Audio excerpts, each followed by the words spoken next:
Alright guys, so today we're going to be talking about, I made this Sharpie Magnum, wherever it's at. Today we're going to be showing you how to do a Sharpie Magnum into your own little bitty round nib marker. These nibs right here are really hard to take out your first try. Pretty much you're going to need pliers, or you got to really work it out. But you just want to pinch it and pull it out. Damn, it's a pain in the ass. There it goes. Alright, so there's your nib. And that's what you're writing with. It still writes too, but it'll only last so long. There's still an ink reservoir in there, which they will always have, so you can pull that little fucker out. I'm pretty much gonna show you the whole crimping thing. You want to take a pair of pliers, and you kind of just want to bend these outward. I like getting your pliers stuck.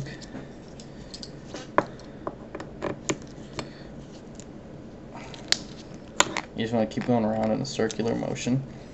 I know it's already circled out for you, but this will make your nib a lot bigger.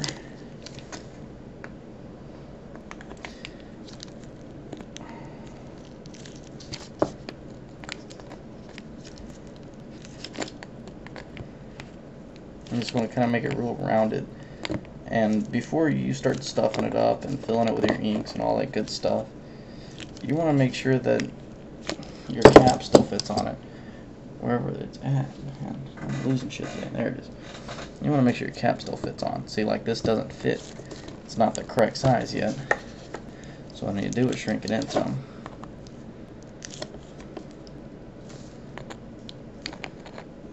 Because otherwise you're going to have a dried up marker in a couple days. And sometimes just a small adjustment like that. Like I barely even moved it, and that way it fits in. And see, that ink reservoir's in there. I'm trying to pull it out. You really can't see it, but it's in there, man. Like that hose not coming out. Shit, that's funny. Okay, and then you want to start cutting up your tubes off. I'm going to use an old one that I was using for cleaning up ink. You probably want to put in your ink first. So you just take anything, like here's a bottle of Zombie, and just pour it in there. And fill it up to where it's, not all the way at the top, but it's good enough. Then you want to get a pair of scissors, not crappy like these, and you want to cut it.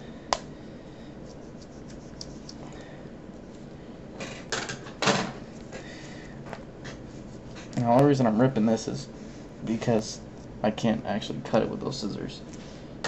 These scissors really do suck terribly. I need to get me some new ones.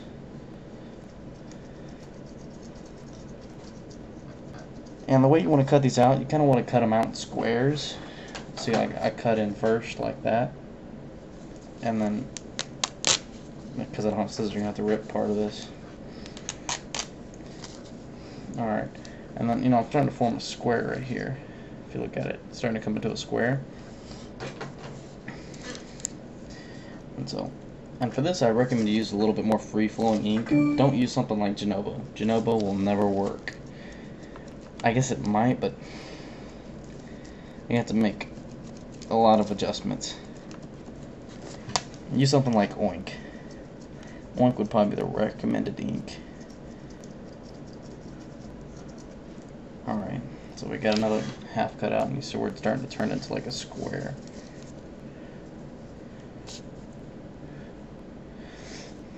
Alright.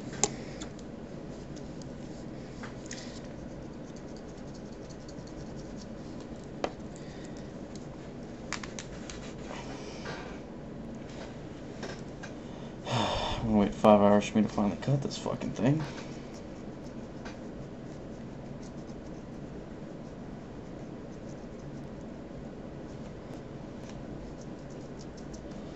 There we go.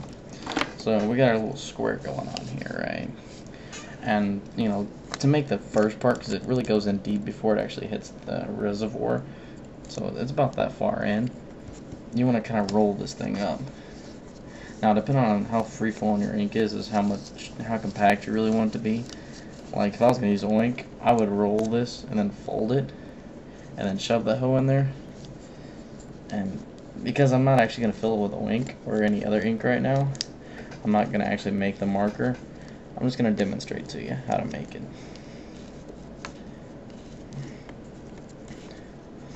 And to do the nib, it's pretty much the same way. You fold it like that, and then you get yourself a nib.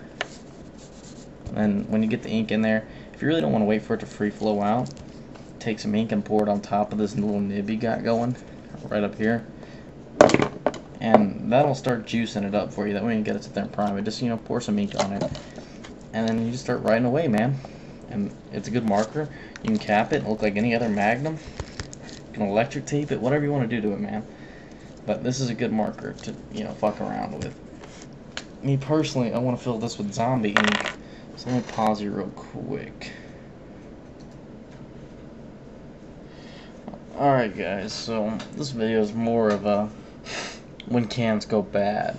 This doesn't really look that bad. This is actually black spray paint.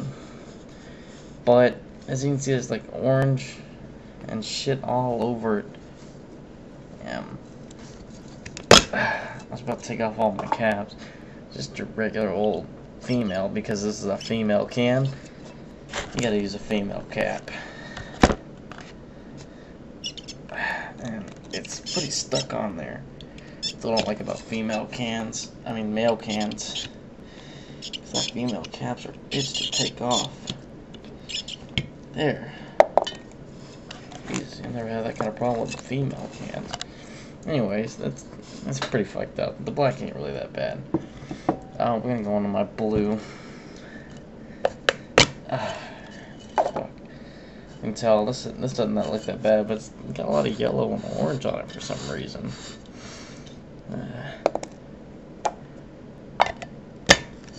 Pretty fucked up though. Here's the yellow can that did most of this mess. Let me take it off for you. As you can tell, this is one really fucked up can. I'm not even sure how to explain this to y'all, but it's the worst I've seen so far. Damn, still got paint on it too. I'm gonna let this sit and dry for like an hour now. It's really fucked up my ass. There it goes. Oh, there it goes. Ooh, let's take my paper.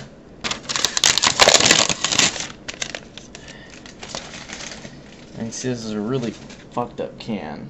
I'm afraid to grab the goddamn thing. Let's see, what do I got? There we go. Leftover glove. Okay, like stick to the goddamn paper. Look at this. I mean, you can barely see the metal ring on the top.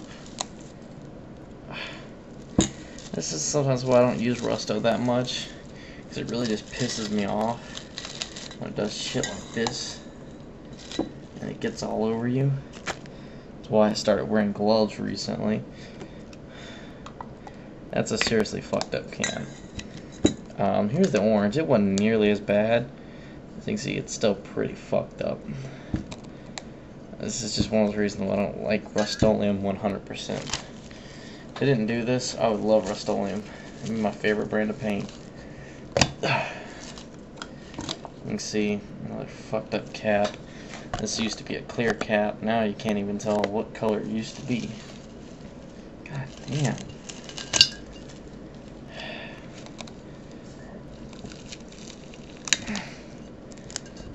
Yeah, see, it used to be clear. You have no clue what color it was now.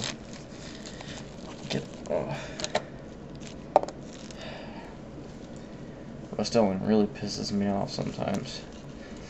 So, Astrofats really didn't want to work on Rust-Oleum. Tonight, at least. God damn it.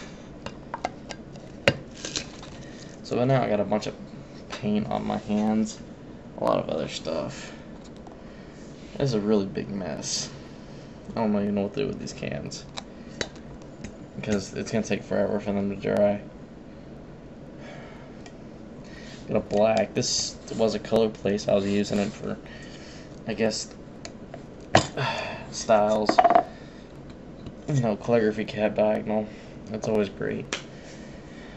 But now it's got yellow paint all over the goddamn side of it. And on the cap, and everywhere else.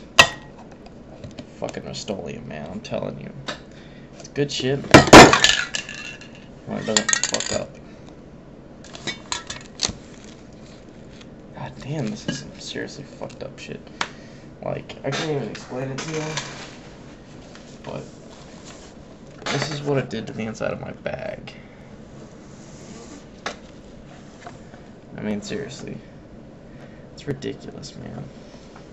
Anyways, that's all. Just thought I'd let y'all know what Rust-Oleum can do and what it shouldn't do.